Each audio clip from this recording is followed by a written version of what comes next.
Hey, so I'm gonna talk a little bit about mobilization and demobilization. Just got a call from one of my students. He bid on the project and he realized he did not account for mobilization, nor did he account for demobilization. And in a particular project he was working on, they did not call, it was not a line item in that particular bid, so he did not include it, just didn't know. Um, he should have given us a call so we can work with him on that estimate. He's not going to totally lose on that job. It all depends on how it works out, from this point to the end. Um, if he can recoup some of that cost by picking up production, but it's probably going to cost him around. I think we calculated at about $4,100.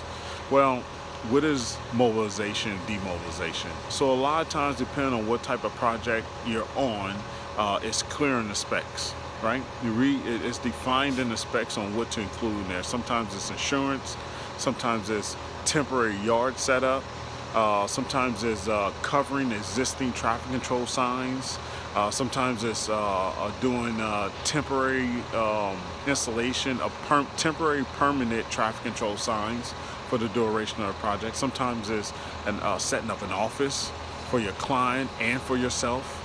Sometimes it's setting up temporary yards, right? Sometimes it's the cost of the temporary yards. So there's different variations for different projects where you may incur mobilization charges. You just need to watch out and make sure you account for it. Now, sometimes it's not listed as a bid item, and you need to figure out your mobilization charge. You need to come up with that number. What are you going to need to get the equipment that you need for the job there? Okay, how much the hauling is going to cost to get it there and to get it out for each piece of equipment.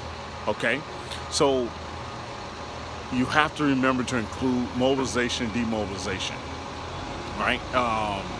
And those are some of the things that's included in there. If you don't include it in there, someone's going to have to pay for it, whether it's your client or you out of your own pocket. And it makes no sense to pay out of your own pocket in contracting. That's not why we're in that's not why we're in this business, is to be paying out our pocket for jobs. I'm going to go get back to it, take that tip. You don't quite understand it, or you don't know what to charge or how much to have for that mobilization, demobilization, give my office a call. It's the Construction Entrepreneur School and Services. We're available. Visit our website. We'll throw up a post at the end of this for contact information. Reach out to us. We can help. Thanks.